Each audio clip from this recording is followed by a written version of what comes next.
That's the fantastic Operator Please. What was that one called? That's Get What You Want, and their debut album, Yes, Yes, Vindictive, is out March 17th. I'm a big fan of them. As some listeners might know, they're all under 5, which is amazing when you think about it. That is amazing. Have a little think about it. They've only been speaking for 2 or maybe 3 years tops, and then they form a band.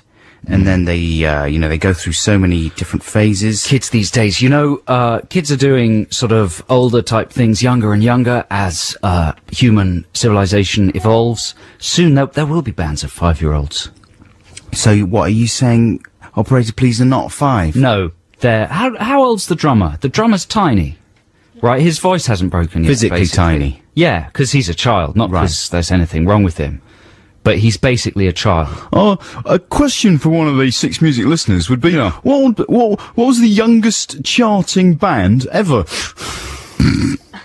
I'd be interested to know that. And if any of the listeners could tell us that, then I'd be pleased. Well, there's something to look forward to. Youngest charting band ever. What would you guess that would be? Oh, well, what about the St. Winifred's School Choir? I knew you'd say that. It doesn't count. It's a choir. It's a manufactured thing. I mean, obviously they're all manufactured. They were manufactured by a church and a love of God. No, I want a band that's like more of a traditional band.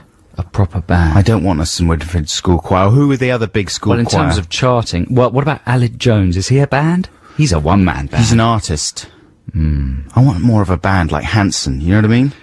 What about Hanson? Well, yeah, but they were pretty young. They were pretty Zach, young. The drummer was. Is Zach the drummer or the lead singer? No. I can't remember. He was the good-looking one. That's all I remember. Who was the sort of slightly chubby drummer? Monty? Monty, that's right. Monty Pipkins. He was very young. Yeah. Hey, this is Adam and Joe on BBC Six Music. Happy Saturday morning. It's the weekend, a time when there's no law, no rules. Go out, spend money, have fun, get drunk, fall over. Do what you want. Yeah. Yeah, anarchy. And I think maybe I felt the beginnings of summertime stroke spring in the air. Did you? Today. Yeah, it's nice and mild. Didn't you think that? Yeah. When you went out of the house? Yeah. You don't care at all I'm about not the as weather, do you? obsessed as you are. I love thinking about weather. I love the weather. I love the weather. I'm confused because I bought a pastry when I came into the studio from the shop across the road. I was thinking, I know I have a pastry Saturday morning. I like pastry. I bought one. And now I've lost it! I put it down. I can't remember where. It might be in the shop still.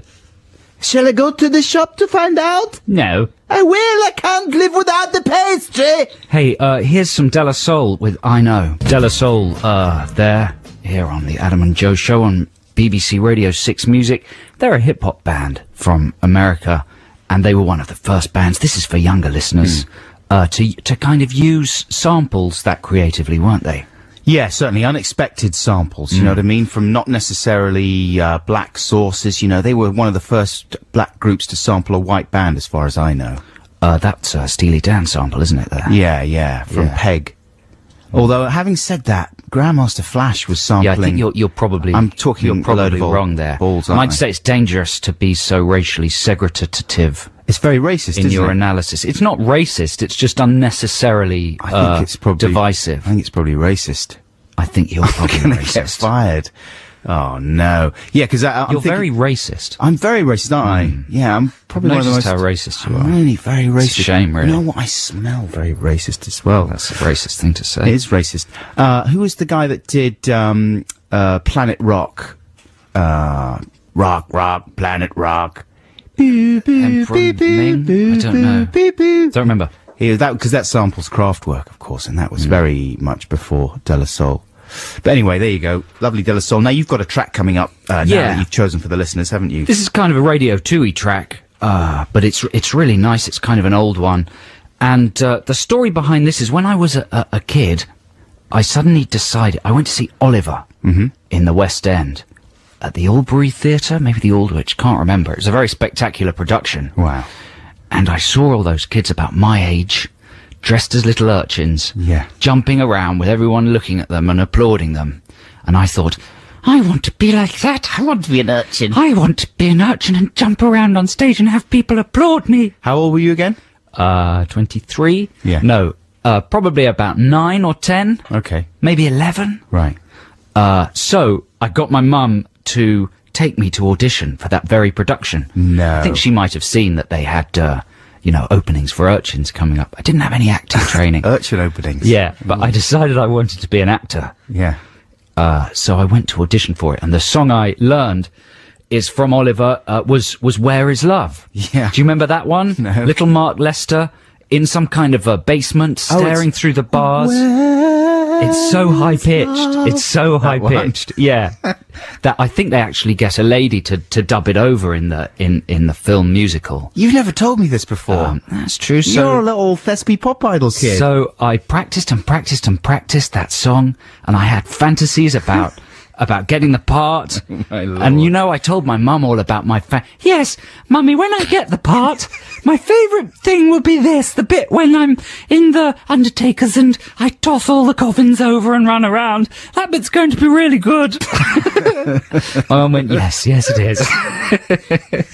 Anyway, I went along. I was so nervous. Yeah. I was popping my pants. And I went on stage and I sung, I don't know, I have no memory of it, but I'm sure it was the worst possible version of Where Is Love ever sung by a human being. Wow. Because all I got was a thank you. Thanks very Next.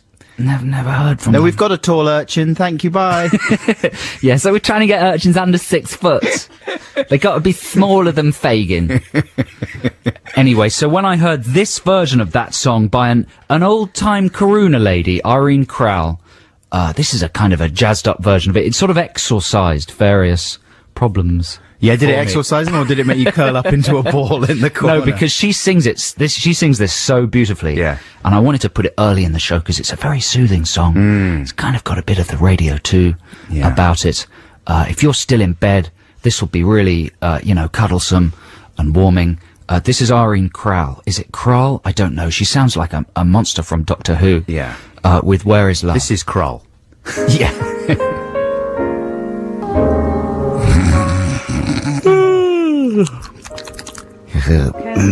Oh, she's going on. She's got more. Hasn't she found it? It's just in the lavvy by the books there. You just left it there. That song was sung by Krull. Who was Krull in the film Krull? He was the big skull man, wasn't he? Was he? With the glaive. What? Was it called the glaive, the weapon he had in Krull? The glaive, I think it was called the glaive. It was sort of a spiky boomerang type thing. There was Krull. I was more of a Hawk the Slayer fan. Really? Yeah. Krull's much better than Hawk the Slayer. It is, That would be the most pathetic argument. The most obsolete argument in the history of arguments. Let's have it later on. This Adam and Joe on Six Music. The point of Six Music is it's an eclectic mix of music. And that was the eclectic. You don't have to bit for justify today. your selections, man. You've got a little... Not to you, but I bet there's some grumbly Merwins You've out got there a bit of having a grumble. You're half Michael Ball. Grumbly That's Merwin. fine. I find that insulting. I've got an enlarged ball. One of my Michael Balls is swollen. You are more than half What? Ball. Let's have some proper music, or let's have a trail just to make it clear where we are and who we are. What is she singing there? I could have sworn she sung I've got Hitler's Baby. I've got Lady Fingers. Yeah, I've got Hitler's Baby. That's Luscious Jackson with Lady Fingers. Disgrace. What was the film with all Hitler had all the kids? The Boys from Brazil. Yeah. So it's a reality. Yeah. He has been cloned, that much we know. Oh, that's horrible. Oh, it's horrible. Horrible thought. Why is she so excited about having, the lady fingers, though? They're sort of What are lady wafers, fingers? aren't they, that you pop on trifles? Are they? That I kind thought of they thing. were a sort of sea urchin.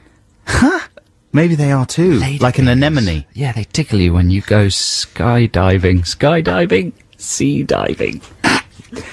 That's Luscious Jackson anyway there. That was from 1999. Those were the year. Yeah, that was 9 years ago, Numbers fans. No, is it more longer? Yeah, well done. 8+1. Yeah. Well done. Now, this is Adam and Joe here on Six Music. We've got to resolve Song Wars from last week. It's not looking good for me. Is it not? No, I'm going to lose. Well, they were all upset about the fact that your foreign song, they reckon, sounded too in debt to the Concords. Too obvious. I Mine was thought it just too good. obvious. I thought it was good. But we're going to find out definitively who's won, and we'll play the winning Didn't song. sound like you meant that. Well, listen, I thought that was fairly magnanimous after all the Song Wars history that we've had. That's true. You're being very generous. We're going to resolve Song Wars in the next 10 or 15 minutes after the news. But before that, here's some more great music for you. This is Al Green with L-O-V-E, Love. That's Al Green. He's a reverend man, and he loves to sing the soul songs, and that was L-O-V-E, Love. There's a 2-hour documentary about him floating around Teleland, on cable. There's a weird channel called Main Street. You love Main Street. You've got a satellite dish. I do. It has good musical documentaries on it. It's like Sky Arts, isn't it? It's a bit like that. And I think it actually is, and it turns into Main Street. Oh, really? Well, every now and then it has got wicked documentaries on it. Not sure about that. And I'd never seen a proper one on Al Green before. Yeah. It looked quite old. But he was, and wow, he's amazing to listen to. Mm-hmm. He's got a very, very colourful manner and gesticulates brilliantly. Right. And, he's a preacher, so he knows how to speak. Mm-hmm. He knows how to spin a yarn. That's right. Well, he's had a colourful life, though. Goodness sake. Yeah. What's he done? Thrown, pans of boiling fat at ladies and Has stuff. he? Something awful like that. Oh, dear, oh, dear. I'm focusing on the darkest hour. Because obviously he's done many wonderful things as well. Of course, including doing that song. So did Just he write, reporting the facts. What? Did he write that song then, I wonder? Like, did he write You and some I have stuff? got to stop sort of highlighting our ignorance. And, well, we're By just asking each asking other questions we don't know. Yeah, but our listeners can tell us, though, That's can't true. they? Did he write that? That's what listeners are for. Or did Edwin Collins write that? Edwin Collins wrote it, yeah. Went back in time. Orange Juice did. By the way, I was talking earlier on about who wrote Planet Rock. That was Africa Bambaataa who done that. Bambaataa. Who done that song? Have you got an Africa Bambaataa album? Bambaataa. Yeah, Bambaataa. Bambaataa. Bambaataa. Bambaataa. That's like an ancient gay village. Botibata. Have you got any albums by Bambaataa? Oh dear. No, I don't think so, no. No. I know what you're thinking. What? All bad things. Just imagining a sort of medieval village. Yes. Trading day. Okay, now, before it's too late, it's time for the news. Christmas crackers. That's like walking from different floors of a big record shop, isn't it? You know what I mean? Like, I know what you mean. Going up the stairs and you're getting a little bit of the classical department. The music they're playing is bleeding out, and then the R&B department, you can hear what they're playing. Or like wandering around the corridors of a music college. Yeah. Or some kind of school where they've got music day. And then meanwhile, all the doors are open. Someone's thrown a hand grenade in the drum department, and that's gone off. That's a particular bracket of music, isn't it? I put it in the same. I like to pigeonhole bands. I don't think you're quite and right. And you know what? Bands love to be pigeonholed. Yeah, who doesn't? Categorized. And I'd put that in the same pigeonhole as the polyphonic spree. Yeah. It's a uniquely early noughties pigeonhole. That's right. It's about to be sealed. Yeah, well, that was from 2004. That was the Go Team with Lady Flash. And this is Adam and Joe here on BBC Six Music. Lady Fingers, Lady Flash. I know, it's all about the ladies. But right now, it's time for Song Wars. The war of the songs. A couple of tunes by a couple of prongs. Which will you vote for? Which one is the best? We're putting our songs to the listener test, so check it out. You know, I did a gig this week, stand-up gig, and one of the other performers there, Dan Clark, very talented young man, he has a little routine in his act where he does, like, samples that he's obviously conjured up from GarageBand. And he's used a lot of the same little GarageBand loops that we use, you know what I mean? Like he used that, I think that little loop there that I used for that Song Wars jingle, and also our Text the Nation, beep, beep, beep, beep, beep, beep, beep, beep, beep. He played that. I thought, you can't do that, that's the Text the Nation jingle! But of course it's not, it's just a GarageBand loop. Yeah, what are you gonna do we about better it? get those, these Song Wars songs up. Yeah. Somewhere to download soon, otherwise. But what do you do if you've got, like, I mean, none of those GarageBand loops are copyright. They're all copyright free. That's the whole point of GarageBand, right? So once you've sung over them, does the copyright then become yours? Does it revert to you because you've created a new thing out of it? Or does the copyright of your singing revert to iTunes, to Apple's? Well, they haven't got any copyright on those loops. I don't know. I don't know. I don't understand. Anyway, last week, it was Song Wars was back after a little break, and the challenge was for Joe and I to write a foreign song, a song in foreign about a lady, film ladies of some kind. And Joe went for, what did you do? I went for a kind of smorgasbord of French actresses. We've had a few emails about it. Can I read some of them out? Go on then. This is from Philip Thuberman.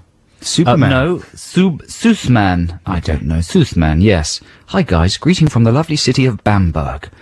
This week's Song Wars, I thought it was one of the best wars ever. I liked both tracks very much, and I'm quite torn about my vote. Joe's song has such a feel-good touch to it, and I caught myself whistling along while walking around in the spring sun. Gets you in a good mood instantly.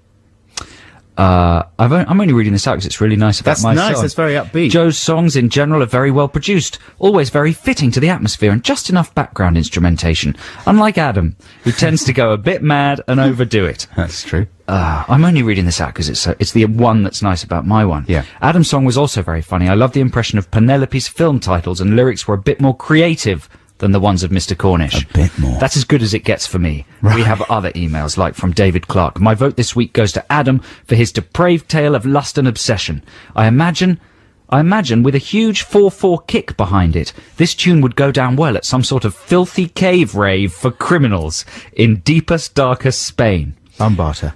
Yeah, Joe's was good too, but the word on the street is he's a copycat. That's unfair, I think. This one from Paul Fung. I think Adam's song is the clear winner this week. He's always trying to do something different with the allotted task, whereas Joe seems a bit complacent. Adam's work goes beyond Song Wars and could perhaps be released in a compilation or played in an art installation. That's very nice. Played in an art installation. That's you could play fart noises Yeah, play anything. in an art installation.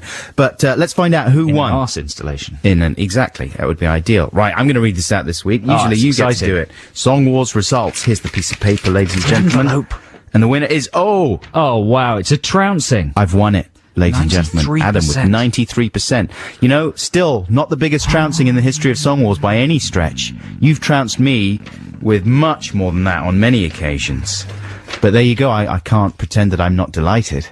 Thank you very much, I listeners. can't pretend that I'm not furious. Now, you're away next weekend. Is that right, Joe? Yes. We have a guest presenter Guest co-presenter. who I'll tell you about a little bit later on in the show. And we're also going to do a guest presenter Song Wars as well. That's right, next week. Yeah, so you get like about a month off Song Wars, you Yeah. lazy so-and-so. Only I might have written a song today. Oh, really? I might Okay. have done, or I might not. It Okay, might you not can- be a song. Yeah, you can unveil that later on. But right now, it's time for me to play my winning Song Wars song. This is about Penelope Cruz, and it's all in Spanish, and it's slightly demented. But I won! I can smell this person's soul, and I want to get to know him, you know. Penelope Cruz, me gusta si estaba en Vanilla Sky y Gótica y Blue y Volver que no he visto y otros no he visto se parecen embotados pero ella es bonita. Yo soy Penelope Cruz, hola, yo tengo pelo negro y ojos hermosos, perro veneno. Yo tengo, estaría alegre conducir un alegro y después haga una mierda gigante. Penelope Cruz, me llamo sin mis nalgas, pestañas fueron hechos para ti. Penelope Cruz, me llamo si estaba en Sahara y Captain Corelis Mandolin. Perdóneme, es mi estómago ácido. Ay, caramba, era un almuerzo largo.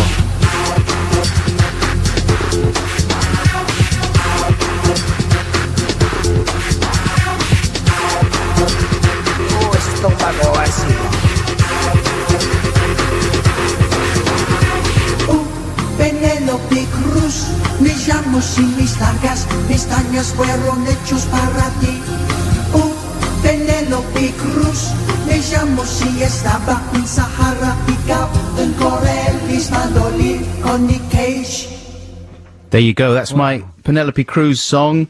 Thank you very much, listeners, for voting that the winner of Song Wars this week. That's only my 5th win in the history of Song Wars, so I'm quite delighted about that. And as I said, we'll tell you more about what's happening for Song Wars next week, later on in the programme. But right now, here's some more real music. This is from MGMT, I think that's pronounced Management, and they're a kind of new, crazy, It's Hale and Pace. band. It's Hale and Paste. It's the Management. Paste. And this is called Time to Pretend. MGMT, apparently it is MGMT rather than Management or The Management, and they're from America. And that's called Time to Pretend. That was good, wasn't it? I haven't heard that before. Yes, it was nice. I enjoyed that. They're playing at the South by Southwest BBC. No, it's not a BBC festival, is it? It's a Six Music night at South by Southwest, Exactly. curated by Steve Lamack, and they're playing alongside I Was a Cub Scout, The Pan I Am, Florence and the Machine, and Wildlight. That's all your favourite bands. I love Florence and the Machine. Why can't we go to South by Southwest? I want to go to Austin, Texas. Come on. Is that where it is? That's Austin, yeah, Texas? it's the grooviest place in the whole of It is. America. I've been there. I know you've been there. I want to go there as well. Can we go? Next year. Next year. Next year. Exactly. I agree with Joe. Horse noise. I can't do that. Okay, now, have you got anything there, Joe, that you wanted to tell the listeners? Yeah, I'd like the listeners to watch out for a film poster this week. Yeah. It's all over the bus stops. I think it's the worst film poster of the year. Oh, I know exactly which one it is. Which one is it? Accidental Husband. Yes. Yeah, I was thinking that myself yesterday. Really? I made some notes. It's a disgrace. It's on the way to the tube. I can't believe it. And I could only think of 3 reasons why it's the worst film poster in the world, but they're powerful reasons. Yeah. The first is obvious. It's identical to Bridget Jones's Diary. That's right. They've thought the meeting went a bit like this. Bridget Jones's Diary was a hit. Yes. Make this one the same. Yes. That was the end of the meeting. Exactly. Colin Farrell is in the film, and he was in the other film too. We could put him in the same position on the poster. It's exactly the same, only in place of Helen Tights, what was she called? Bridget Jones lady? Janine Bulge. Stripmall. Yeah. Holding a diary. What's she called, that actress? Yeah, there you go, Renee Zellweger. Greta Stilts. In place of her, they've got Uma. In place of a diary, there's a bouquet of flowers. Yeah. In place of Huge Grunt is Colin Firth. And in place of Colin Firth is some man called Jeffrey Dean Morgan. Who's Jeffrey Dean Morgan? Who in the British Isles is going to get excited about seeing Jeffrey Dean Morgan? The Morganator. The Morganator. He's just a man. Nothing distinguishing about him at all. And the other thing is, which maybe you've got on your list there. I want to say it. Go on, you say it then. Colin Firth's photo is of a Exactly. much lower resolution than right. everybody else's. You get this quite a lot in the modern age, where it's so easy just to grab photographs off the internet and drag them into your magazine spread, but not usually into your major feature film poster. And then you pull them and you overstretch them, and you know, the structure of the photo becomes pixelated, and Firth is basically just grabbed from another film, splodged in and stretched. He even looks as if he's grabbed from the Bridget Jones poster. Does he? He's completely soft and out of focus. Yeah. Whereas Jeffrey Dean Morgan, you can see every hair on his boring chin. Well, presumably they phoned up Firth and said, Colin, is there any way we could take some pictures? We're making a poster for the film. and Colin just said, no, too busy. I'm too busy. I'm watching television this afternoon. I can't come. So don't worry, it's okay, Colin. We found a picture of you on another poster. We'll just drag it from there. It's fine. No one will notice. And, you know, the idea of that being a satisfying poster anyway is kind of depressing. All film posters are these days, are just a white background, the lead actor, and maybe one prop.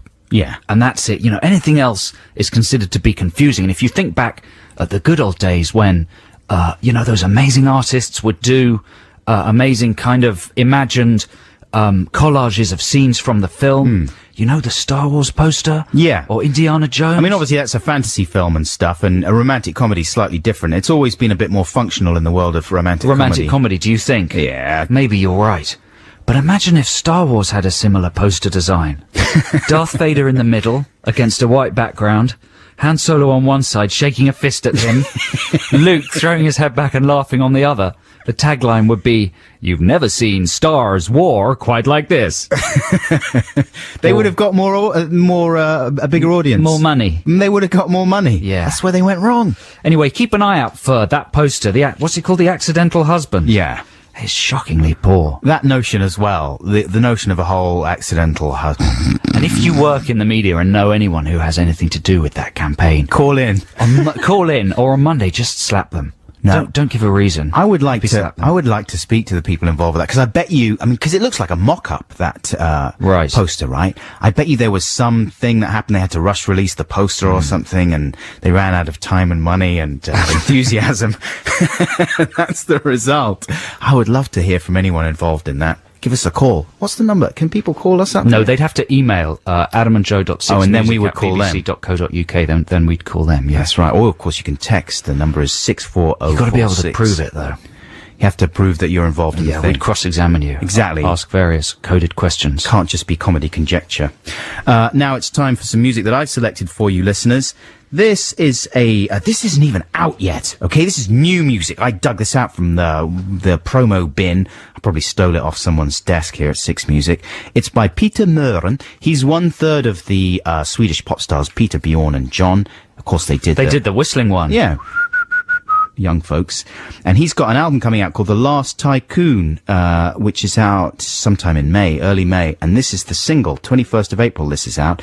And I think it's quite good. It's called Real to Real. But check this out. Real is spelled R-E-E-L, and two is spelled T-O-O, and then real is spelled like reality. R-E. So there's about 9 layers of meaning. So there. there's a real Exactly. that is too It's real. too real. This reel is too real. This is just too real, this reel. Check it out. That was Peter Mören with Real to Real. The reel was too real. And that was sort of mellow and laid back. We've got a little mellow theme going on today. A fishing reel, a reel of magnetic tape, Right. a Scottish reel, a kind of a dance. Nice, a little jig there. What else could it be? Nothing, that's it. That's it. So one of those things is too real. Yeah. He likes imaginary fishing. This reel is too real. Anyway, yes, as I said, that is out on 21st of April in the future. Wow, I love the future. Exactly. We all love the future. This is Adam and Joe here on BBC Six Music, coming up to the top of hour. And even though it's not quite 10 o'clock right now, I think we're going to nudge the top of our sweeper forward a little bit. Let's do it now. That was Idlewild with Love Steals Us from Loneliness. Is that new Idlewild or old Idlewild? 2005. 2005, so it's vintage. No, it's not vintage, I suppose you'd say, but it's from a couple of years ago. Let's put it that way. I found my pastry, listeners, you'll be pleased to hear, at the top of the Shah's. Thank Christmas for that. I know everyone's a little bit worried about it, you know, because I bought the pastry and then I came into Six Music and suddenly no pastry, and I'm thinking, where's the pastry? Turned out I left it in the shop on the Very Freudian moment for you. sweetie counter right in front of the When till. you lose your first pastry, it's a very important formative thing for a human being. What does that say? I'm getting senile, leaving my pastries behind. That is apparently the first sign. Losing track of your pastries Yeah.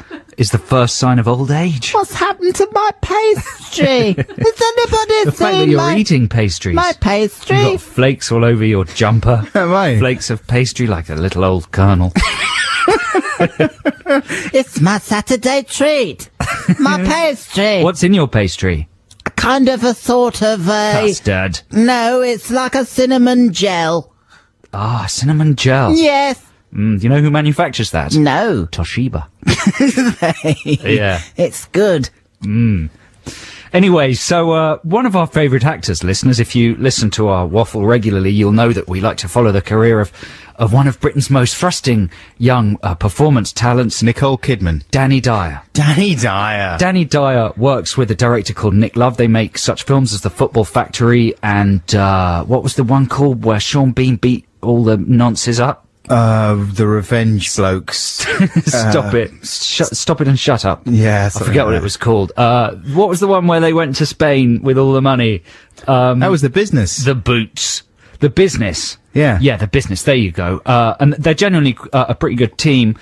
He was also in Severance. Severance, yeah. Which I saw this week. What a strange film. Yeah, odd one. Very odd. It's got some good moments in it. Anyway, Dyer's never, minces his words, does he? He's been mouthing off this week, He has hasn't been mouthing off, yeah, in quite an entertaining style. He's been mad. And, that makes him really great value for money. Yeah. Danny Dyer. He doesn't sort of stand on ceremony. He's not amazingly kind of, premeditated in the way he manages his career or public persona. How old is he these days? 4. Which is really refreshing. Yeah. It's refreshing to someone who's kind of uncensored. He must be in his mid to late 20s, is he? I suppose. Maybe a bit older, I don't know. Anyway, it always makes the commentary tracks on the DVDs of their film amazing to listen to. If you haven't stuck in any of those films and listened to the commentary track, we do recommend it. The Business is amazing. Football Factory is breathtaking. There's even a little, making of bit of video on the DVD of Severance, a kind of Danny Dyer on-set diary that's quite breathtaking. Yeah. Anyway, he's been mouthing off this week, and this is what it said in the London paper on Thursday. I quote, "In a completely unprovoked tirade, angry Danny branded Orlando Bloom a rubbish actor and mocked James McAvoy's foppish looks." You ready for this then? So this is what Dyer says. "Orlando Bloom, he's come straight out of drama school, gets Lord of the Rings trilogy, and goes and gets another trilogy, Pirates of the Caribbean. He's got all sorts of dough, loads of screaming girls chasing him, but he hasn't honed his craft yet. He's a rubbish actor. I don't think anyone I've ever come across has said, you know what? He's a good actor, that Orlando Bloom. He's got a good name and quite an irritating face." Well, man, he's only calling it like he sees it, isn't he? Kapow! Kapow. That's fair enough, I would say. Bloom, taken out. Well, Bloom's got his, Imagine that getting 2 trilogies. Yeah. How jammy can you get? Double trilogies. Who else has got that? Was there anyone Nobody in the else. Lord of the Rings trilogy that was in Pirates as well? No. Don't think so, I don't know. Double trilogies. He's right, though, isn't he? He's Dyer- the jammiest actor in the world. Dyer also mouths off at James McAvoy. Do you want to hear what he's got to say about him? How can he be down on McAvoy? James McAvoy! I like all these quotes start with the actor's name, then a question mark. He's absolutely gone flying. BAFTA nominations, presenting at the Oscars. Why? Because he's running about with a floppy hairdo and he does period dramas. I would say that that's unfair and unwarranted criticism from Dyer. Yeah. Casting agent. We need someone with a floppy hairdo to play the lead in this period drama. Hugh Grant's too old. Ewan McGregor's got spiky hair. I know. What about James McAvoy? He's got the ideal hair. I never thought of McAvoy as being floppy-haired in the way that Hugh Grant always was. At the audition. Great read, James. Now, can we see what you can do with your hair? Flop it around as if you've just been accused of rape. Great. Now, flick it back like you've just been caught having sex in a library. Terrific, you've got the part. This is all this is imaginary. Atonement audition. Yeah. Right. Yeah. I still haven't seen that film. But Dyer, he's insane. I think he's justified in going off on one about Bloom. It's not something you're supposed to do, though, is it? It's very bad form if you're in the entertainment business to, but, we kind of do it all the time in a pathetic way, but to badmouth other people. Yeah. Because now he can never be in a film with Orlando Bloom. Well, it's going to be very awkward. Without there being a big bruising fight. You know what punch happened? up. They'd go out, they'd find that they were both very decent guys. They'd go out Would for they? a drinky. They might have do a little bit of shoving each other in the shoulders, and then they'd bond. I don't fancy Bloom's chances in You a fight reckon? with Dyer. Tasty. Dyer's probably tasty, Yeah, isn't he'd he? take him all the way out the back he's door. Probably well tasty. Wouldn't be a lot of Bloom's pretty boy looks dusting after him that up. altercation. Yeah, exactly. No, I don't fancy McAvoy's chances against Dyer either. Dyer always looks as if he's just crawled out from quite a bad punch-up anyway. Do you know what I mean? Like he's been boozing all night. He's amazing value for money, but I don't know. If I was his management, I'd advise him to keep a bit more stum because it might limit his casting He'll find options. out. When he's older and wiser, he'll look back and he'll say, "Oh, I used to mouth off a lot in the old days, back in the day, but I don't do That's that no true. more." You know, When he's the new generation's answer to Ray Winston. when he's in his own trilogy. Yeah. Oh, that's what he needs. That's what everyone dreams of. I dream of a trilogy. The Lamp trilogy. The lamp. The boot. Boot 2. Double boots. Right now, it's time for REM, listeners. And what are we doing? Are we giving away tickets to an REM gig? Yeah, you can head to bbc.co.uk/6music to find out how you can get your hands on tickets to see REM play live at the ICA. Hey, Wow. that would be good. A nice Good little venue. intimate gig. Yeah. We love the ICA. That'd be fantastic. This is Supernatural Super Serious. REM with Supernatural Super Serious. That's out on March the 24th. That's going to be the first single to be taken from their new album, Accelerate, out at the end of this month.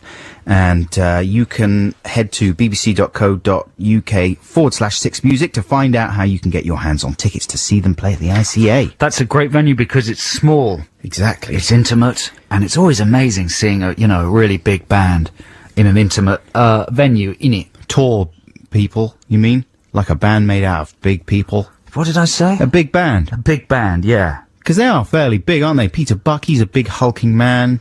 Stipe, he's sort of tall and thin, isn't he? Or is he a little titchy man? You never know, do you, with pop stars? You just never know. I used to love Adam Ant. And There should really be a button on, a TV remote control that could give you the heights of anyone on the telly. Right, exactly. Because it's always very hard to tell, and it can sometimes be shocking when you see them in real life.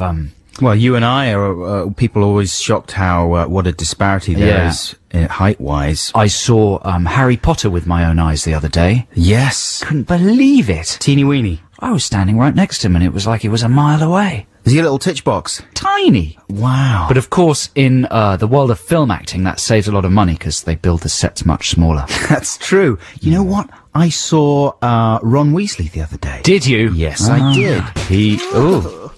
Is that the name dropping? That's the name drop Nice sound. one. Yeah. What's the name of the actor, Ron Weasley? Reg Howard. Reg Howard. Yeah. Anyway, I saw him and he was surrounded. He had an entourage, man, because he was looking nonchalant. Yeah. Because that guy's life must be hell. He's cool. He's the new Malcolm McDowell. Yeah. He's the Yeah. new Malcolm McLaren. But don't you reckon he must have a hard time wherever he goes? Oh, he has a wicked time. And I saw him in a kind of grown-up drinking club. His life's like a trailer for Skins. Exactly. Well, it looked as if he had the cast of Skins surrounding him like a little entourage there, guarding him in case anyone came up and started ruffling his feathers. Quick, someone text in that actor's name. We can't remember what his name is. Who plays Ron Weasley We're very bad in at our Harry facts. Potter. It's early in the morning. What was the other fact that someone texted us in recently? They said that we were okay MCPS-wise as far as the rights for our Song Wars songs went. They reverted to us. Hang on, you're going off on a tangent. Stick to sort of- Weasley. Stick to Weasley. He looked very moody, and Did he? He looked as if you shouldn't approach him. Otherwise, Yeah. he would do magic. on Really? you. Yeah. He'd give you a bit of his Thunderpants. Was he in Thunderpants? Of course he was. He was the lead in Thunderpants. Thunderpants. Wasn't he? That's right. Thunderpants, of course, sorry to go off on another tangent, being one of those movies that just recycles the theme tune from another film. Is that true? In the case of Thunderpants, it was the theme from Ants. Really? And they just hijacked it. I don't know if they hijacked it for the actual film, but it was all over the trails. trailer. Do do do do do do do do do do do do do do, and they just used it on Thunderpants. Listeners, coming up in a second, it's Text the Nation time. The actor's name is, of course, Rupert Grint. No, is that his real name? No one can remember the word Grint on a Saturday before noon. I think one of our listeners just texted in a made-up name there. Here's a free play. This is were they German trio? Yeah. Yeah, this is a classic. This is Trio with Da Da Da. Toots and the Maytals with Pressure Drop. This is Adam and Joe here on BBC Six Music. Before we get into Text the Nation, we've got an email for Danny Dyer. Yeah, actually, it's a text. It's an anonymous text. Made us laugh. It says, "Hi, Adam and Joe. If you see Danny Dyer, can you tell him I've got a couple of trilogies barely used in the back of the motor if he wants them." Lovely trilogies. Oh, imagine getting your hands on a lovely new trilogy. And we were thinking as well that trilogy. Some people texted or emailed us to say that, of course, other people who have appeared in double trilogies. Harrison Ford in the Star Wars trilogy, and of course Raiders of the Lost Ark. And that'll become a quadrilogy. Ooh. The Raiders. That's not a real word. That word was invented by the people marketing the Aliens box set. Well, they did it beautifully. Quadrilogy. It makes no sense. And also Hugo Weaving, who was the pointy-eared elf man in the Lord of the Rings trilogy, and also in the Matrix trilogy. He was Agent Smith in the Matrix trilogy. But Danny Dyer, he's desperate for a trilogy. Come on, someone out there. Know anyone who's got a spare one? You've got a spare One of those trilogy. Chinese blokes goes around the pubs with a briefcase full of trilogies. Maybe a dirty Give one trilogy. to Dyer. He's desperate. A filthy trilogy. Famished. Danny wouldn't mind, you know what I mean? We don't want him to have to do the football, what is it called? The Real Football Factory. Have you seen that on Sky One? No, the series. The Real Football Factories, where he goes off, he goes to football matches all around the world, watches it kicking off, has a ciggy and goes, oh dear. He presents that, doesn't he? Yeah, he does, yeah. Does he have a ciggy? There's a little cig, and on screen? I think he does. I might be imagining that. Excuse me, viewers. I'm gonna have a cig. I'm gonna have a little ciggy and watch the match, watch the fight kicking off. And, oh dear. Oh dear. Nasty. Ooh, tasty. Got a knife. Ooh, tasty. That bloke's tasty, look at that. Oh, I'm gonna have to have another cig. Oh, that's appalling, that. That bloke's tasty? Yeah, that's what they say. Is it? Tasty means they like to punch each other. Ah. Yes. Now, I think it's time for... Text the nation. Text the nation. What if I don't want to? Text the nation. But I'm using email. Is that a problem? It doesn't matter, text. Right, we're not sure how this subject's going to go down, but we're going to try it anyway. Text the Nation is, of course, the part of the show where you text things into us and we read them out in response to a question. It's a new kind of new feature. idea. Yeah, it's a new idea that we've thought of, and we're going to make a lot of money off it. If this catches on, other shows might do it. Yeah. But remember, you heard it here first. The idea this week starts with pet names or nicknames for young children. So pet names in the literal sense and the non-literal sense. It doesn't have to be young children as well. It happens with your partner or your loved ones. Yeah, cute things. Yeah. And the idea is you give a pet, I'm going to stick to pets because this is how it happens in my life. You know, I do have people I love in my life, but mainly the cat. It was called Macy. I didn't name her. She belonged to a neighbor and then she just kind of moved in with us. And the neighbor's since moved away. She's a very nice cat. She's called Macy. But of course you give a cat a name or a pet a name and very quickly you get bored of that name and you start kind of rejigging it, remixing it, reversioning it. Sure. So Macy became Maceface. Right. Yeah, Maceface. And then after a while we got bored of that, so Maceface became Macy Facey. It was only a couple of minutes later. Macy Facey became Measles. Yeah. Measles became Measly Weasley. Measly Weasley became Ron Measley. Nice. Out of Harry Potter. Very good. Ron Measley became Feasibles. Feasibles became Furry Sticks. Furry stick. You make a little jump there. I did make a jump. So forget Furry Sticks. But what we're after is kind of pet names that you then evolve, like Chinese whispers, or maybe declining a Latin verb. Right. Do you know what I mean? Yeah, exactly. There has to be some kind of logical through line though, because you do, at certain points, you just make a little logic jump, don't you? Yeah, you start with Macy, end up with Ron Measley. Right. Or, well, I like Furry Sticks. Yeah, well, that's in reference to the cat's legs. Exactly. That's genius. I think all cats should be called Furry Sticks. We also call her Woolly Face. And that turns into, when she's haranguing us for food, Woolly Bully. Oh, Woolly Bully. And sometimes verbal features. There you go. You know, and you do this with your children and with your partner sometimes. You don't do it with your parents so much, do you? You don't have kind of names for your dad and stuff. Not unless you're really pathetic. You know, exactly. We would discourage that. Parents are authority figures. That's right. Yeah, you don't give them demeaning pet names. No, and you wouldn't do that to the Prime Minister, for example. That would be simply awful. It would be disrespectful, and it would undermine his authority. But what's your point? I don't know. No, my point is that I think if people are texting us or emailing us, then I'm interested to hear their pet names for their children and husbands and wives and partners as well. But the deal is the way they evolve. Yeah, we want to hear the evolution. We want to know where you start. You started somewhere sensible, and then gradually, as you got bored of calling it that name, the name evolved. So we want those little lists of names. Like my son, my youngest son is called Natty, so we call him... I would immediately go for Natty Dread. Right. And then I'd probably go for Judge Dredd. Would you? Yeah. And then I'd be off on a whole 2000 AD. Never went there. We never really went. That avenue lies ahead of us. Instead, we went Nat, and then Nut, and then Nutty, then Go Nutty, and then Go Nuts, and then... That's very dangerously close to an anatomical word. Yeah, exactly. He doesn't know that. And then Gotard. Sometimes Gotard. That's insulting. It's a little bit insulting if he's behaving like an idiot. And then Go Nust. And where does Go Nust come from? It's kind of Go Nuts with the letters mixed swapped round. Yeah, but where does it come from? Oh, go Nust, it blows from the east. I don't know what. So you get the kind of thing, listeners. Please text us on 64046 or email adamandjoe.6music@bbc.co.uk. You can communicate via either of those methods. We read the emails instantly. You know what? Don't worry that there's any delay. Communicate with either of those methods with anyone you want as well. It's not just us. Really? Yeah. I'm not sure that's true. No, maybe not. So there we go. That's Text the Nation this week. Get them coming in. Now, what is it now? It's time for the news, read by a man, I think. This is a recording of something that happened to me last night. Which one were you there? The first one. It's my girlfriend. Is that you saying get in the car there? Yeah. Get in the car! Get in the car! Yeah, it's just an incident with the milkman yesterday morning. Why'd you put that accent on there? It's how I talk off air. This is a persona. Oh. Yeah.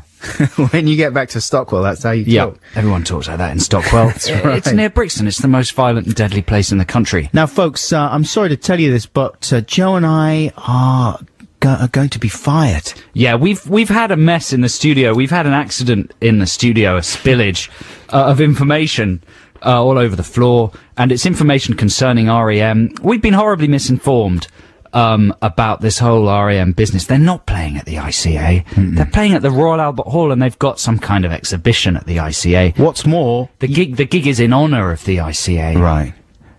What's more, you can no longer get tickets. No, the lines have been closed, so it looks like it's curtains for this show. You know, it's a phone vote scandal. People have been fired for a lot less than that from the big British All we castle. can say is it wasn't our fault. That's what they all say. Yeah.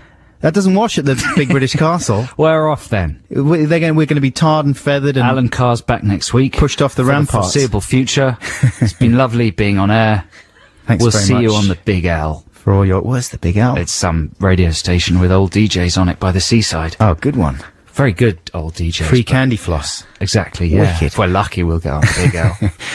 So yeah, sorry about that. If you tried to get on the website there for the REM tickets and, Whose fault was that? Can we put some blame on someone? Was it Charlotte's? Charlotte, come in here, please.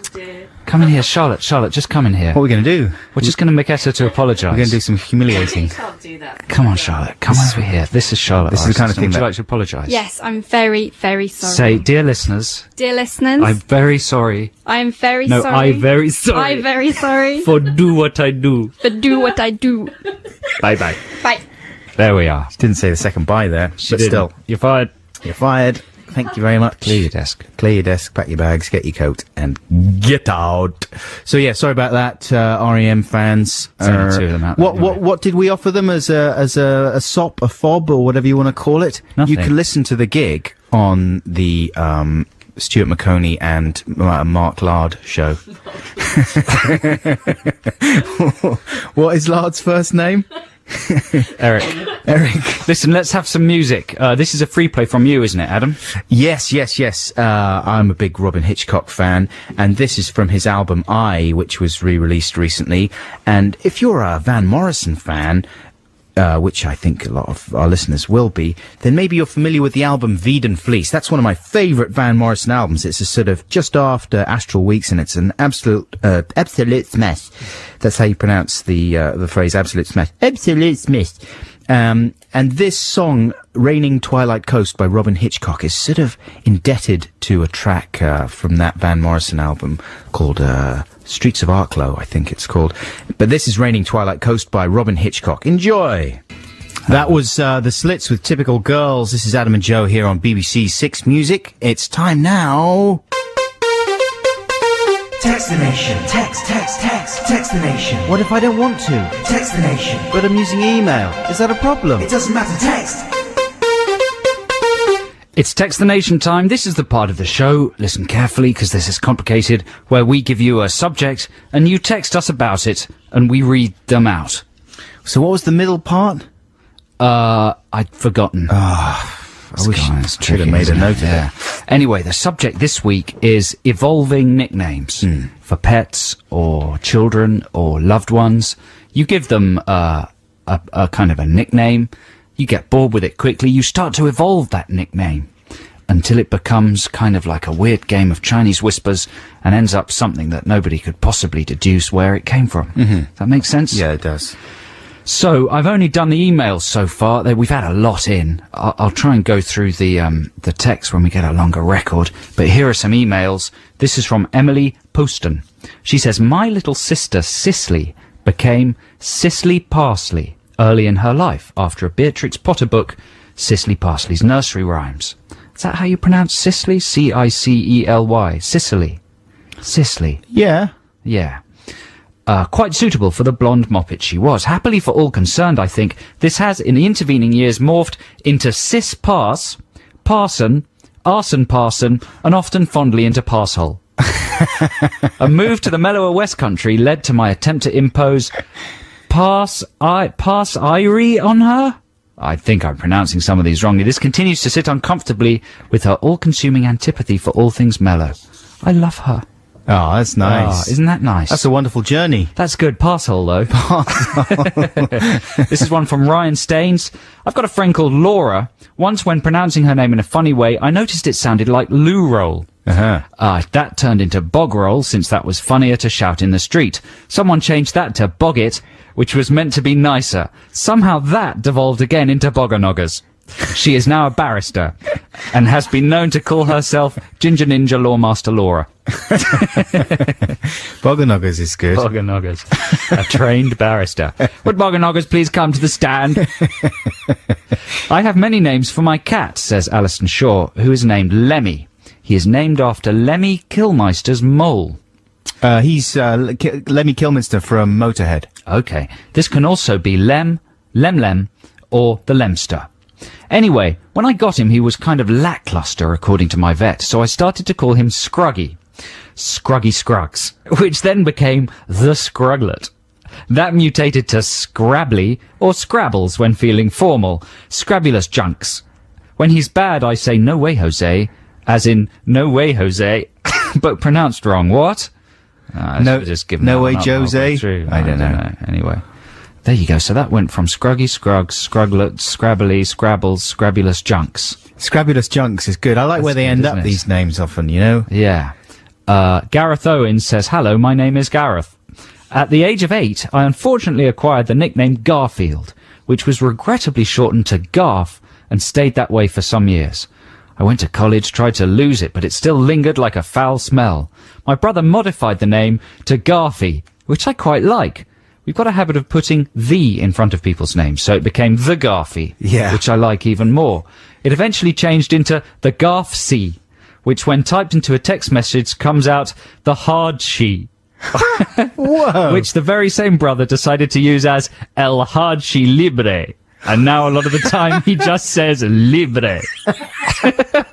You see, that's exactly the kind of thing we're looking for. That is an insane journey. Finally, Andrew Morris. Hello, A&J. Over the course of our 8-year relationship, my ex named me thus. Andrew, Drew, Drewbington, Drewy, Drewby, Drewby-ma-draws, Drewby-draws. That doesn't go so far, really, does it? Keep these coming in. We're looking for, the most bizarre and weird evolution of a nickname for a pet or a friend or a loved one. Here's another one from Jennifer Rachel Burks. I went to a sixth form college in the early 90s with someone called Jonathan Thorpe, who went by the nickname Temps.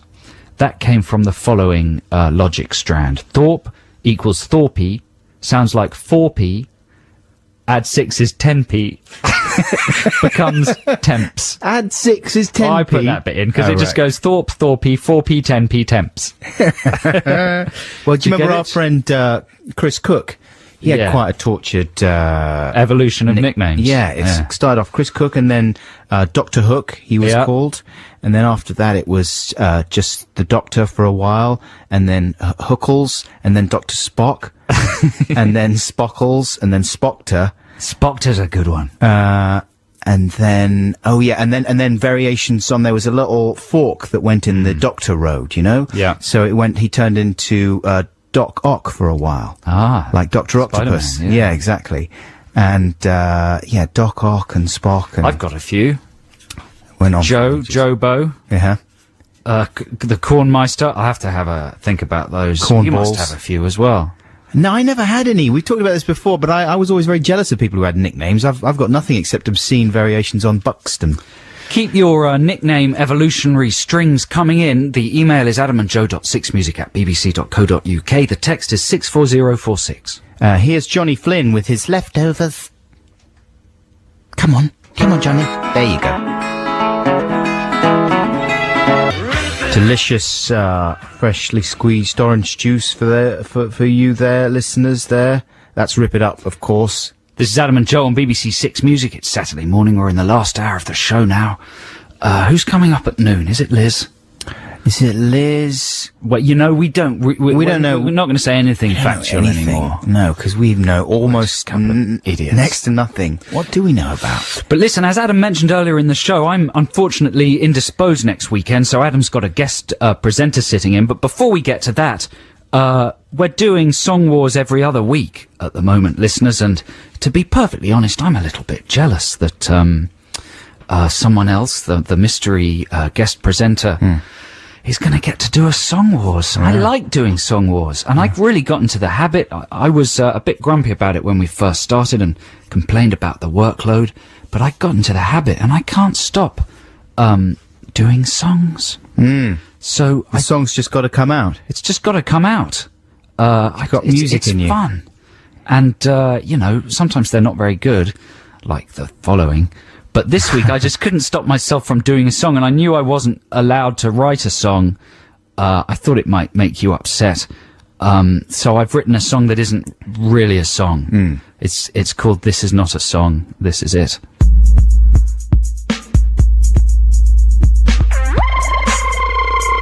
This is not a song, it does not exist. This is not a song. If you think you hear a song, you are wrong. 'Cause this is not a song, and it's out of tune. It does not make sense. It's out of sequence. It suddenly stops. Then it goes conga. It could not be wronger, because this is not a song. It doesn't have words. This is not a song. If you can hear words, you are wrong. 'Cause this is not a song.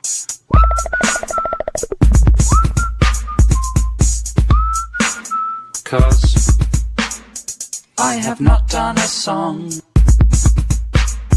You can all sing along. There is no chorus, no middle eight. The words do not rhyme most of the time. This is not a song. Yeah. Well, it's like the Beatles, isn't it? Is it? It's very similar to a lot of the Beatles. What do you mean? Experimental music, like something that maybe would have turned up on the Yellow Submarine album there. It reminds me of It's Only a Northern Song. It's very deconstructionist. There's a lot of ideas going on there. Did you buy a new set of plugins for GarageBand there? I bought something called a K-oscillator. A K-oscillator? Have you heard of the K-oscillator? What's that? Pop K-oscillator into YouTube. K-A-O-S-C-I, oscillator on the end. Chaos pad or yeah, something. that'll teach you all. Is that a bit of hardware?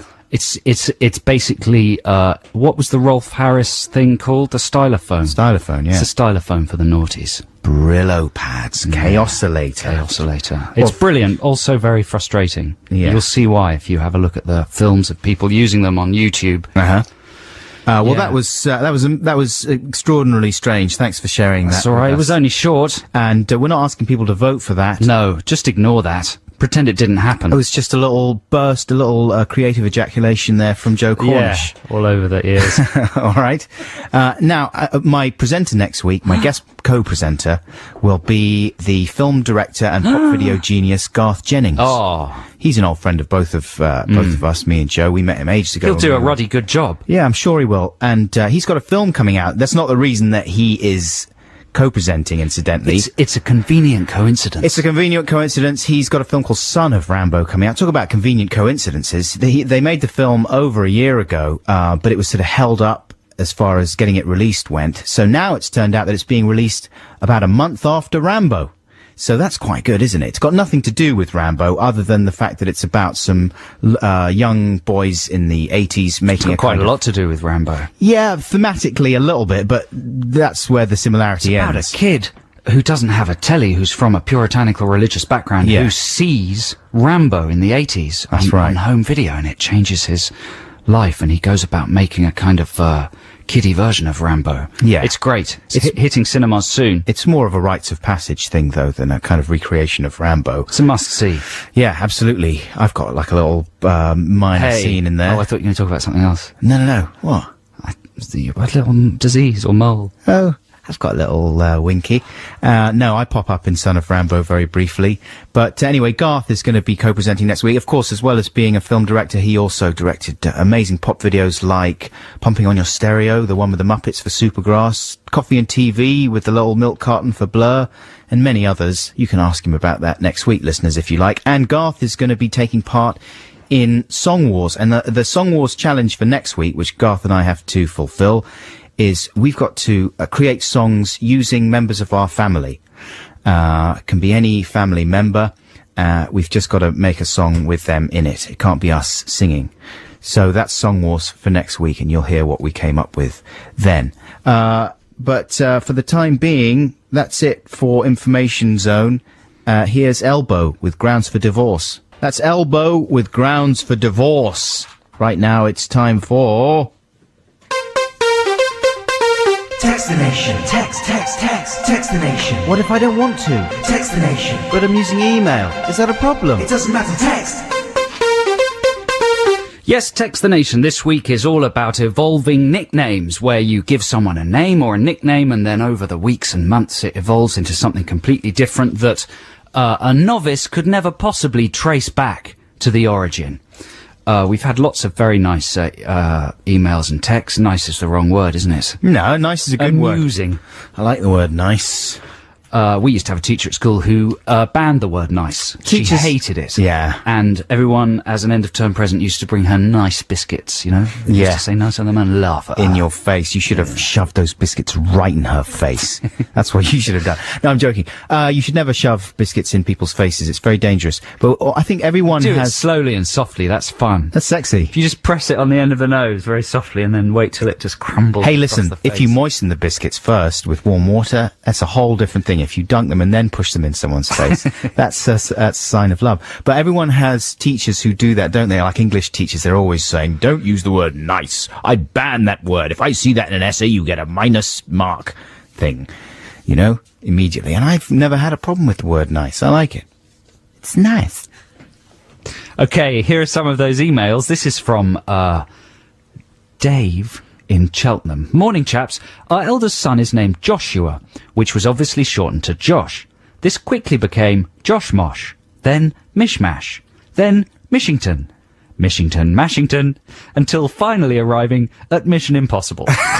Not so bad when he was 5 or 6, but now, aged 17, he finds it a little embarrassing. Such is life.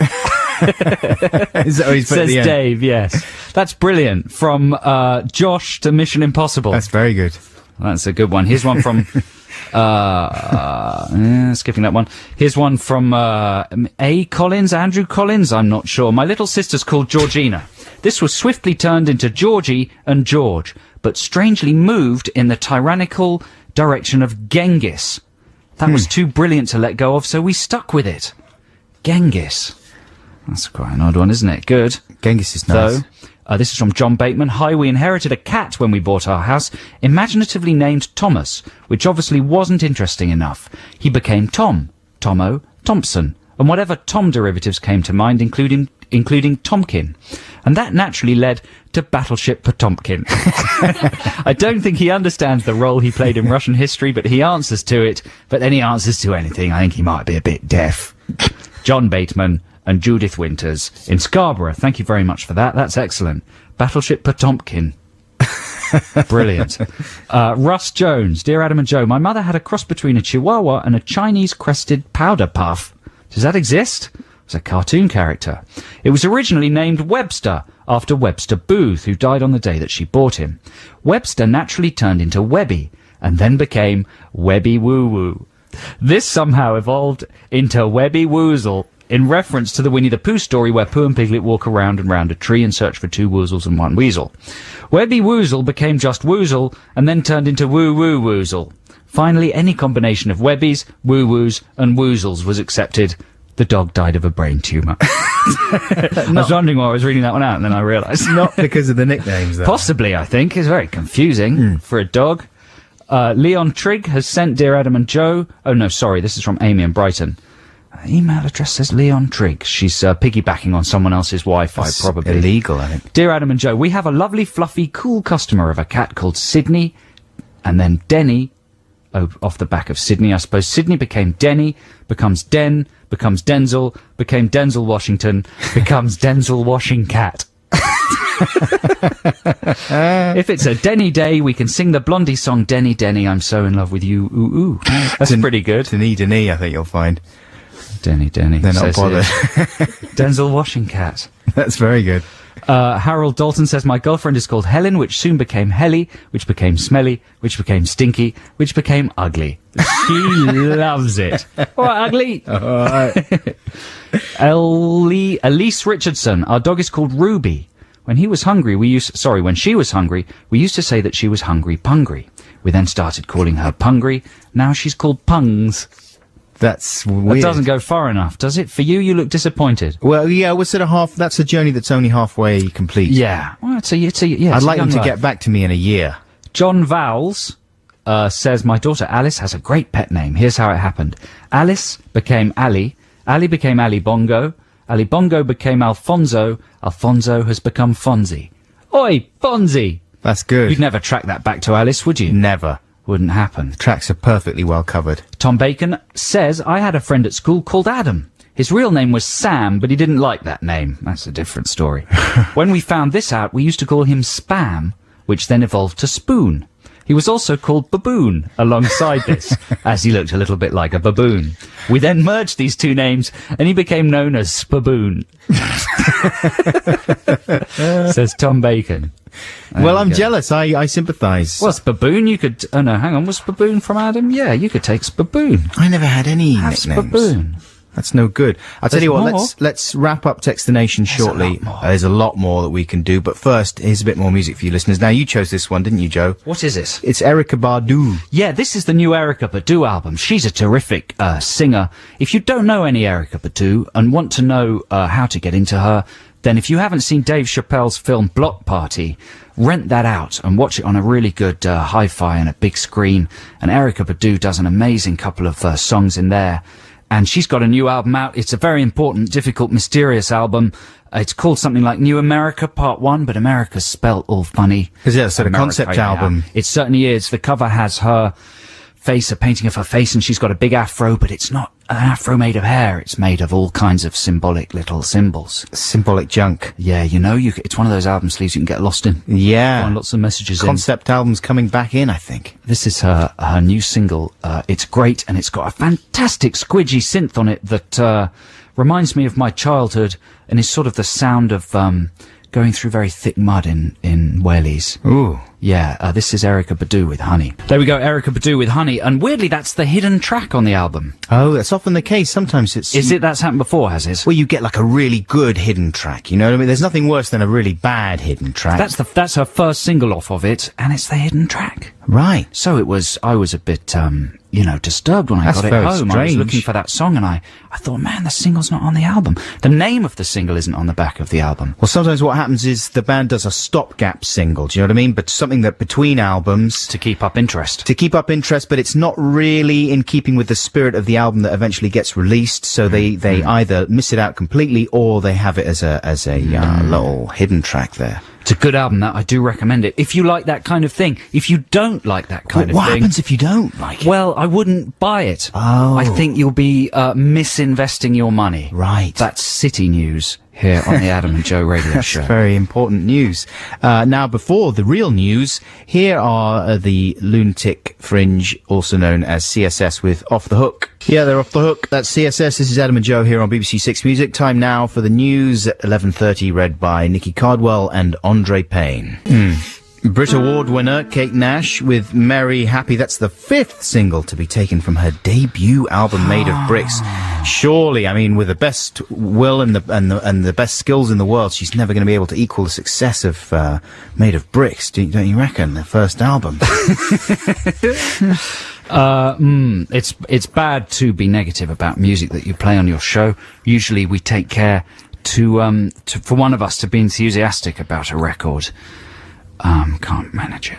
Oh, come on, I loved that. That was my favourite song. There we go. Listen, we might do for Song Wars, in the week after next, we might go for Kate Nash style songs. I've always wanted to do a Kate Nash song. See if we can out-Nash each other. I think it'd be hard to do the accent, though. I might have to do a sort of parallel universe Kate Nash. I don't know. I think it would be easy. That's quite good. Because I got spots on my bum and I'm feeling real sleazy. Oh, you're already one step ahead there. I've had a cup of tea. My best friend's called Colin. You got to talk about how rubbish your boyfriend is as well. He is rubbish. I wish he'd go away. That's good. Thanks. You could get a chart song for that. You could get a charts on. So yeah, okay then. So next week on Song Wars, me and Garth are battling it out for songs with relatives in them, and thereafter, 2 weeks thence, it'll be Song Wars with me and Joe doing Kate Nash songs. Brilliant. All stuff to look forward to there. Now let's wrap up Text the Nation. Jingle my jangles. Text the nation. Text the nation. What if I don't want to? Text the nation. But I'm using email. Is that a problem? It doesn't matter, text.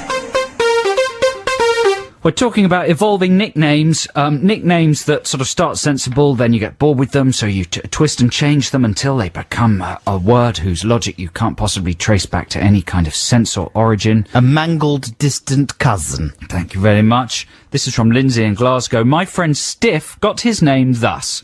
His name was Graham McClure, which changed into McGlue, then into Glue Stick, and then from Stick into Stiff. That's good. Yeah? How do you go from stick to stiff? That's easy. Sticky, stiffy. Fair enough. Thank you. Stick. Thanks. You've Stiff answered the stuff. question. Stoofles. This is from Matt. My mate at school became Knickers from Anthony. Yeah. Fair enough. Not sure how, but it went to Antonoid, then to Noid, then to Droid. Nice. That's quite good. Oi, Droid! He also adds my cat Cobweb is now known as Collywobbles.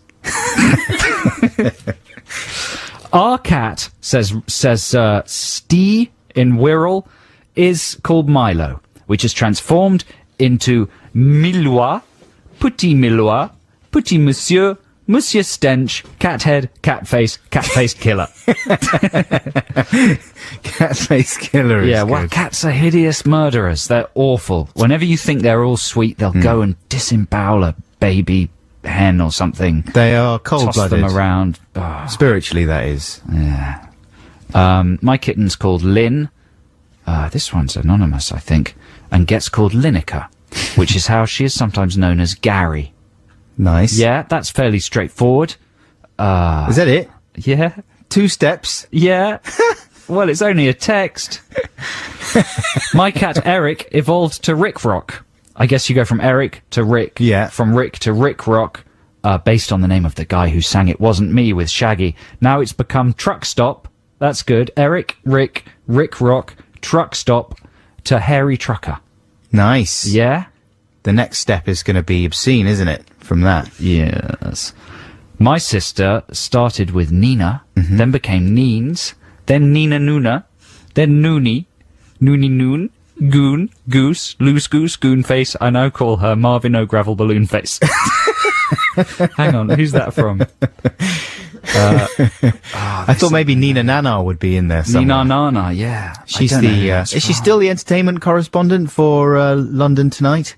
Which is a excellent news program if you live in the London area. Just looked at the text, and we've had quite a little flurry of text complaining there about the playing of the Kate Nash. Oh, come on. Come on. She's only, what is she, like 13? She's 4. She's 14. Dear Adam and Joe, this is from Ali. I was at university with a boy called Mark Manson Barr, who was so insanely posh that the only possible thing to call him was Mark Panson Bra. When his brother came Wait, up... Mark Manson Barr? Yeah. That is an amazing name. Mark Panson Bra. When his brother came up once to celebrate his birthday, we simply called him Thong. This was 12 years ago. He's probably a lawyer now as well. Pretty good. My sister is the Wigwam Y. It is the Wigwam. Why? Here's why. Her name is Fran. Obviously after that was Flan. Then Fat Flan. Then Cheese Flan, then Cheese Flan the Cheesy Wigwam, finally abbreviated to the simple form Wigwam. That's from Rowan. Very good. Pretty good. Wiggles would have been nice after that as well. Could have popped a Wiggles in there. Yeah. Timothy Parry says, my brother Simon has seen his name mutate in the following fashion over the last 20 years. Simon, Pieman. Mm-hmm. Very common Fair step. enough. From Pieman to Pie. From Pie to Pig. From Pig to Gip. That's pig backwards. From Gip to Skip. From Skip to Moses Skip Tanu. What? After Kenyan distance runner Moses Kiptanui. Is that how you say it? I don't know. To Moses to Mo. Uh-huh. Yeah, that's pretty good, isn't it? That's very nice. I also call my cat Delia Monkeyface, due to her similarity to a rhesus macaw, but recently found out that Monkeyface... Oh, I'm not reading that. You check these before you read. No, I don't. I don't have time. There's so many of them. Ooh. Okay, you're allowed 2 more, and then we have to Two wrap more. up All right. Text the Nation this week.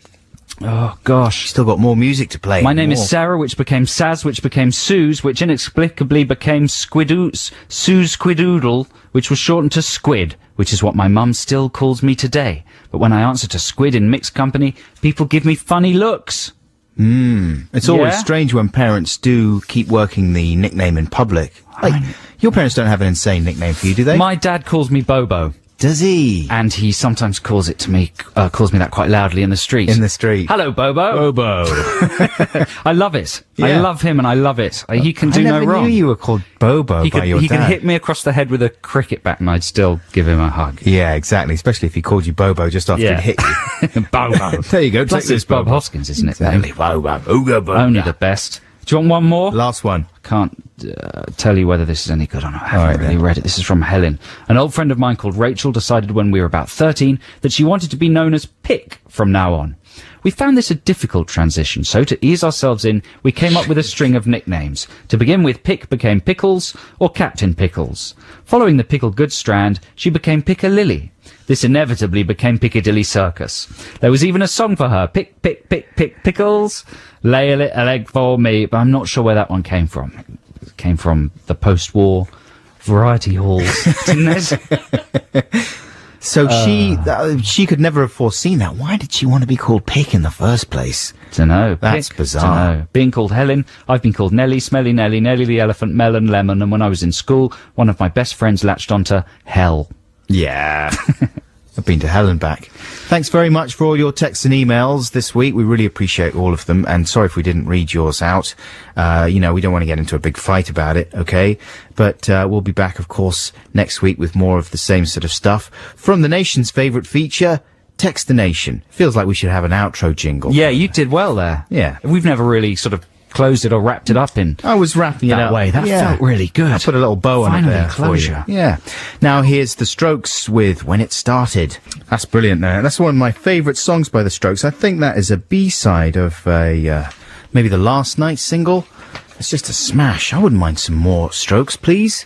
They must be working on something new. Another slice of Strokes. They're too busy being very rich and swanning around in New York. And sexy. Sexy. Have they got rid of all their celebrity girlfriends? I think they might have done, you know. I think they may have done. It's a wise move. It's always a Better wise to be move. normal. Get Safer. rid of Decadene, surely. Hey, listen, earlier we were talking about what we believe to be currently the worst film poster on display in the Great British Isles, which is for a film called The Accidental Husband.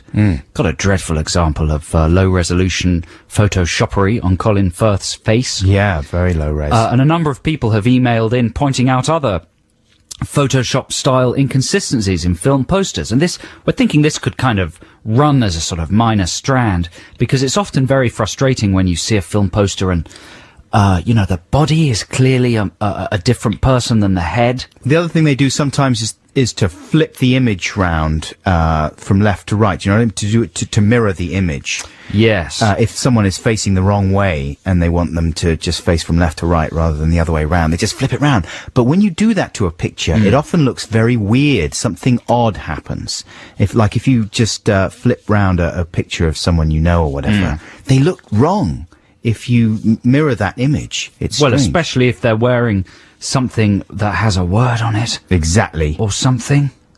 then it's completely backwards. But someone sent in an email saying, this is from Mike Wheatley.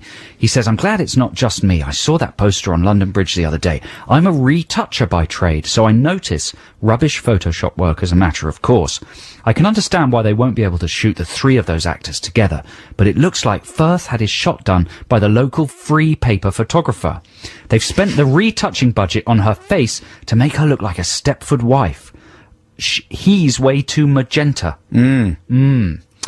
Next on my film poster hit list is the new film Get Smart. Have a look at his left foot. You see it from full on underneath. There's no way on earth he can have it in that position. Get Smart. Who stars in Get Smart? It's Mr. Man, Dan in real life, Mr. Oh, Steve Carell. Yeah, Steve Carell. He's going on a little downward spiral there, isn't he? The trailer's got a couple of funny moments, so Is the it? jury's out on Get Smart. But I'm going to keep an eye out for that poster. If anyone else spots some dodgy photoshopery on film posters, do let us know. Impossible Foot. Now, here's my final choice for you this week, listeners. This is by Suicide. They're from New York, and they're kind of a crazy art punk band. And this, if you listened to us last year, we did songs based, for Song Wars, songs based on the instructions from IKEA Meatballs. And my song, Meatballs, was more or less based on this track by Girl. It's sexy, it's minimal, it's Suicide. Stop it, you're touching my cakes. Don't touch my cakes. Oh, girl. Oh, don't touch my cakes. That's what he's like, the guy. Is he? Martin Rev, is he called? My profiterole is glazed with honey. You have touched it with your fingers. Now there's stickiness on your fingers from my profiterole. Lick the stickiness from your fingers. I can't finish my sausages. My profiterole has become stuck to this doily. Would you like my sausage? Peel the doily from the profiterole. He's not German. I don't know why I'm doing that voice. But that's what it sounds like. He sounds like a filthy German man on that disgusting. song. That was Girl by Suicide. This is Adam and Joe here on Six Music. It's pretty much it for the show this week, folks. Yeah, we must remind you that you're able to listen to this entire show live on the BBC Six Music website, or you can go to iTunes or the Six Music website, or, I don't know, other sites what do podcasts, and download the edited version as of 6 p.m. tomorrow. It only stays up there for a week, don't forget. You got to be quick. Yeah, people have emailed us to ask us why the iTunes thing doesn't have a back catalogue of podcasts. Just don't. That's something to do with the Great British Castles licensing laws, the whole big contract between the tax-paying public and The big British BBC. contract. Yeah, no one understands it. The thing you have to do is subscribe. If you just press the subscribe button on iTunes, they'll pop into your inbox. Then you can keep them at home. Then you can upload them to BitTorrent, which would be Automatically. wrong. No.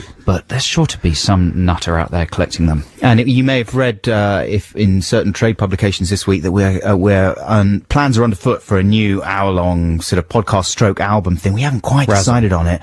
We're still feeling a little anxious about the idea of charging for it. We don't want to. The problem is that, you put all the work into it. You need to get paid for the time and everything, but then you don't want to rip off the public. What you're on about. It's just You're rambling. I'm voicing concerns in my brain. Anyway, we'll let you know when that all finally materializes. That's the end of the show, though. Thank you very much for listening. Thank you to everybody who's texted and emailed. I'll be back with you the week after next. Next week, a very special guest DJ. Yeah, Garth Jennings is going to be with me next week. Liz Kershaw is coming up, but right now, here's Ting Tings. Take care, have a good week. Bye, love you, bye.